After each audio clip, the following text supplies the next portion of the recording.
bagaimana kabarnya pagi ini? Waalaikumsalam. Kabarnya sehat, Bu Yuni. Bu Yuni bagaimana, sehat? Alhamdulillah Bu, baik juga sehat. Ya, ini tumben ini Bu Yuni pagi-pagi sudah mau ketemu saya. Ada keperluan apa, Bu? Nggih Bu. Kebetulan saya ada tugas nggih Bu untuk wawancara beberapa kepala sekolah terkait dengan praktik pengambilan keputusan Bu. Bolehkah saya mengajukan beberapa pertanyaan kepada Bu Sabrina? Boleh sekali, Bu. Ini untuk tugas CGP ya, Bu? Nggih. Ya, silakan Bu, bisa dimulai. Nggih. Jadi begini Bu Sabrina, selama Ibu menjadi kepala sekolah SD Raga Tunjung 1 ya Bu, adakah suatu masalah yang Ibu hadapi sebagai pemimpin di mana masalah itu menimbulkan dilema dalam penyelesaiannya? Jadi jika ada, boleh enggak Ibu menceritakannya kepada saya beserta cara penyelesaian masalah tersebut Bu. Ya. Terima kasih Bu Yuni.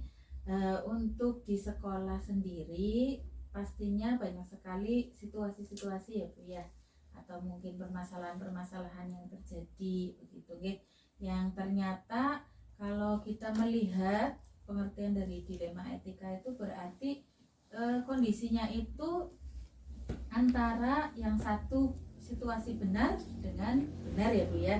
Nah, pastinya ketika kita menghadapi situasi benar lawan benar, itu kita tidak bisa spontan mengambil keputusan Bu. Jadi perlu adanya beberapa langkah-langkah, dan juga tidak boleh kita mencampurkan perasaan pribadi ya Bu ya. Artinya kita punya asumsi sendiri atau mungkin kita punya tendensi atas situasi tersebut. Nah, pastinya ketika menghadapinya kita lihat dulu Bu. Nah, contoh ini ya Bu ya, di sekolah kita itu kan setiap tahunnya itu pasti ada siswa yang berkebutuhan khusus ya Bu ya. Iya.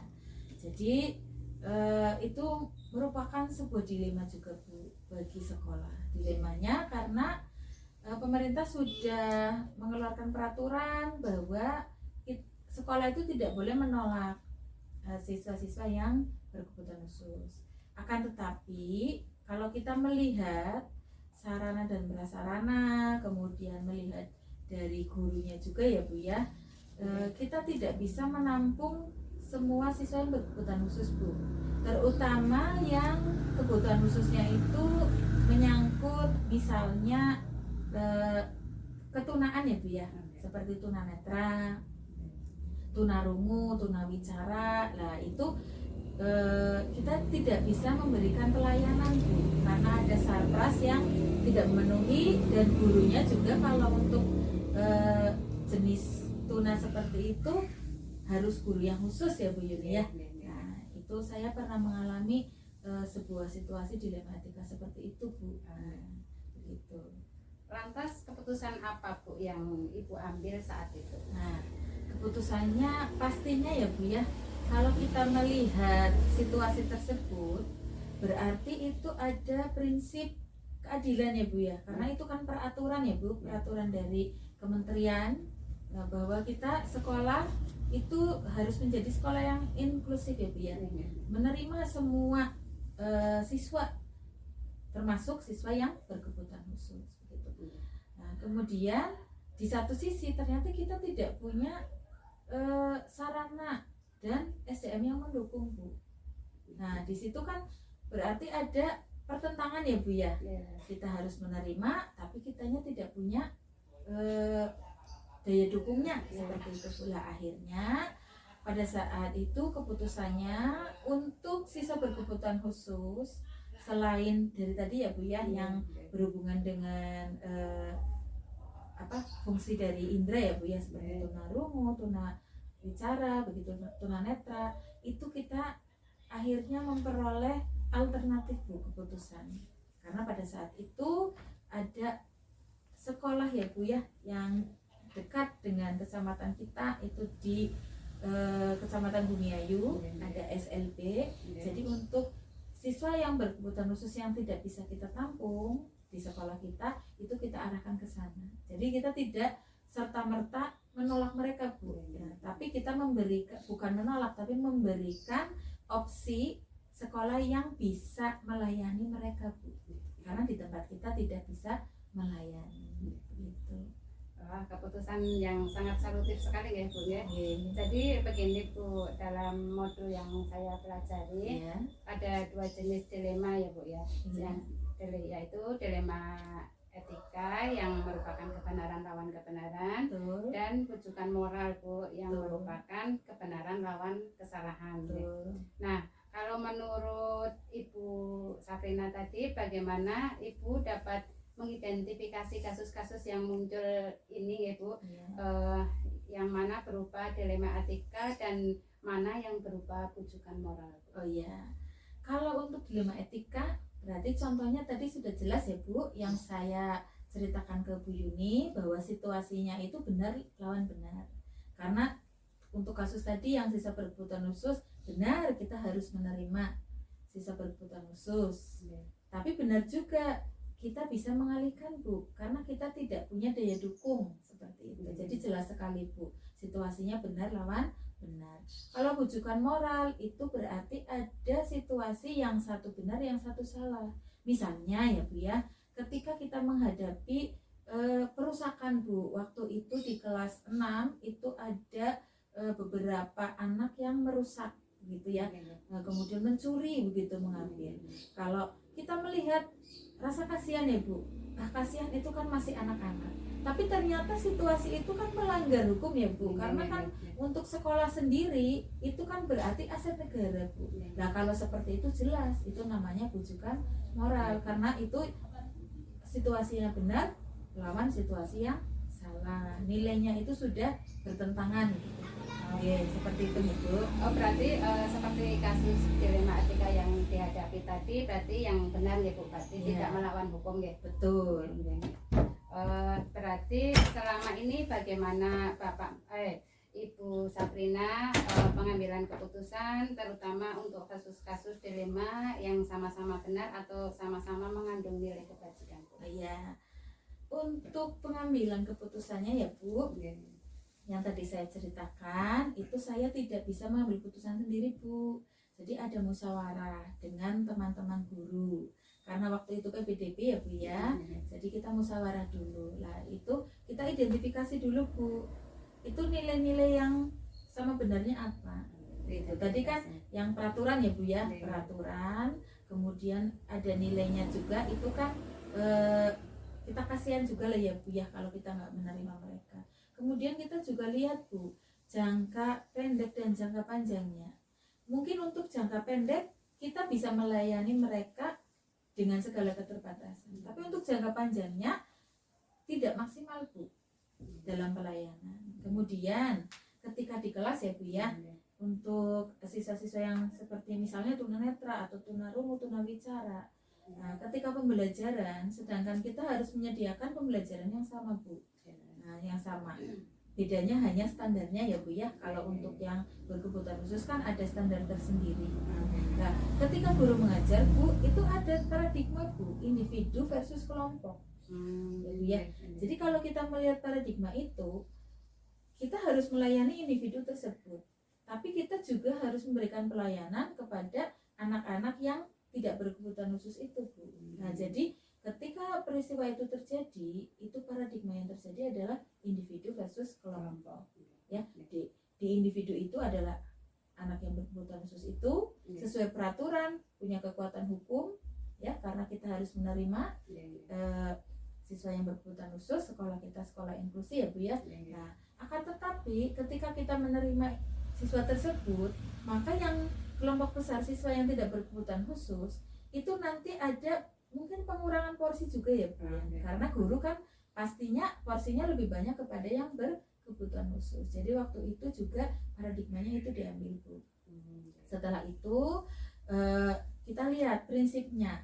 Nah, prinsipnya kita memang berbasis waktu itu peraturan ya Bu ya, berbasis peraturan. Karena peraturannya memang mengharuskan menerima gitu. Akan tetapi ketika sudah dimusyawarahkan, itu ada salah satu guru yang Bu ada SLB dekat. Nah, itu jadi salah satu opsi ya Bu ya. Nah, dan ketika kita melakukan pengujian pun itu tidak ada sesuatu yang dilanggar, Bu. Misalnya anak tersebut dialihkan ke SLB, maka tidak melanggar hukum, karena itu kan memang sesuai ya Bu ya. Pelayanannya malah lebih maksimal di sana. Kemudian jika itu misalnya masuk berita lah Bu, viral, itu juga saya rasa tidak menyalahi, karena kita tidak tidak menolak, tapi kita memberikan opsi. Ini pelayanan yang lebih maksimal di SLB gitu. Dan saat dimusyawarahkan dengan guru-guru, kemudian dibicarakan juga dengan pengawas, itu juga malah setuju mendukung. Nah ya, artinya saya memiliki panutan, pengawas saya begitu ya Bu ya, di Korwil begitu. Ternyata kalau misalnya ada seperti itu, pengawas saya juga akan mengambil keputusan yang sama, karena memang kita tidak punya sarpras dan kemampuan guru ya, terutama itu yang untuk tunanetra, tunarungu, tunawicara begitu ya Bu ya. Nah setelah itu diambillah keputusan, dan setelah diarahkan ke situ, anaknya ternyata orang tuanya mengambil keputusan untuk menunda dulu, karena waktu itu juga usia anaknya belum pas 7 tahun gitu. Berikutnya ya Bu, adakah langkah-langkah atau mungkin strategi seperti apa yang Ibu biasanya lakukan dalam menyelesaikan masalah dilema seperti ini? Ya, strateginya pastinya adalah kolaborasi ya Bu. Kolaborasi yang diwujudkan dalam kegiatan musyawarah Bu.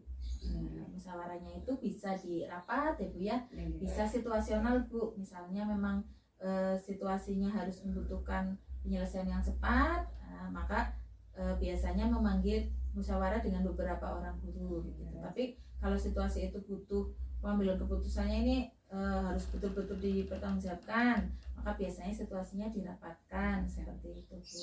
Nah disitulah, di musyawarah itulah maka kita mencari nilai-nilai apa ya yang benar versus benar itu, siapa saja yang terlibat. Nah contoh di kasus yang tadi kan pastinya ada murid tersebut, ada guru kelas yang mengajar, ada orang tuanya ya Bu ya, nah, dan guru-guru yang lain. Nah selanjutnya kemudian dicarikanlah ujinya. Kalau kita kemudian mengalihkan anak tersebut sekolah di SLB, nah itu tadi yang sudah saya bicarakan ya Bu ya.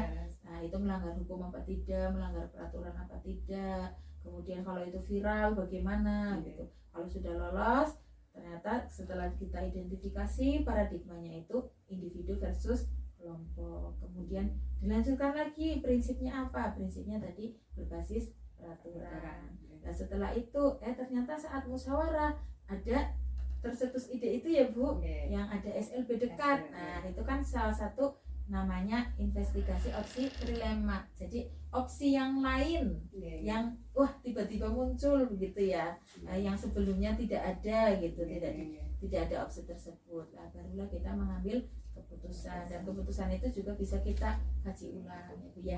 Jadi tidak saklek begitu, harus seperti itu, situasional, dinamis begitu. Terus nih Bu, ada nggak Bu yang hal-hal yang baik atau yang dianggap efektif dalam pengambilan keputusan pada kasus-kasus dilema etika tadi? Ya, yang efektif ya tentunya tadi Bu yang saya bicarakan itu musyawarah Bu. Ya, jadi kita prosesnya melalui musyawarah itu lebih efektif daripada saya melakukan langkah pengujian itu sendiri Bu. Karena kan kita dapat masukan-masukan, dapat pendapat juga dari teman-teman yang terlibat dalam musyawarah itu. Terus menurut Bu Safrina, adakah yang merupakan tantangan Bu dalam pengambilan keputusan pada kasus-kasus dilema tadi? Oh iya, ya tantangannya itu ya Bu, karena itu kan nilai benar versus benar. Nah, jadi kita harus benar-benar netral Bu. Nah itu tantangannya di situ. Selanjutnya, apakah Bu Safrina memiliki sebuah aturan atau jadwal tertentu dalam menyelesaikan sebuah kasus dilema etika? Maksudnya seperti ini Bu, apakah Ibu langsung menyelesaikan di tempat atau memiliki sebuah jadwal untuk menyelesaikannya, atau mungkin Ibu memiliki prosedur tertentu untuk menyelesaikan sebuah kasus dilema itu? Ya pastinya untuk kasus-kasus itu kan tidak terjadi setiap hari ya Bu ya. Itu kan paling waktu-waktu tertentu. Nah, seperti yang tadi saya sudah ceritakan, untuk menyelesaikannya itu tergantung juga kasusnya ya Bu ya. Kalau memang itu kasusnya ringan, bisa diselesaikan saat itu juga dengan misalnya dengan guru kelas gitu. Ya berarti saya dengan guru kelas bermusyawarah, kemudian saat itu juga diselesaikan. Kan tetapi kasus yang tadi seperti saya sudah ceritakan, itu berarti harus ada musyawarah Bu. Biasanya dijadwalkannya ya pada saat rapat begitu. Jadi kalau untuk jadwal yang sudah saya buat sebelumnya itu saya tidak punya, karena kan situasi seperti itu kan tidak mungkin misalnya ya Bu, saya punya jadwal hari Senin, berarti kasusnya setiap hari Senin begitu. Sedangkan ada banyak situasi yang memerlukan pemecahan masalah yang cepat gitu ya Bu ya. Jadi seperti itu Bu. Situasional.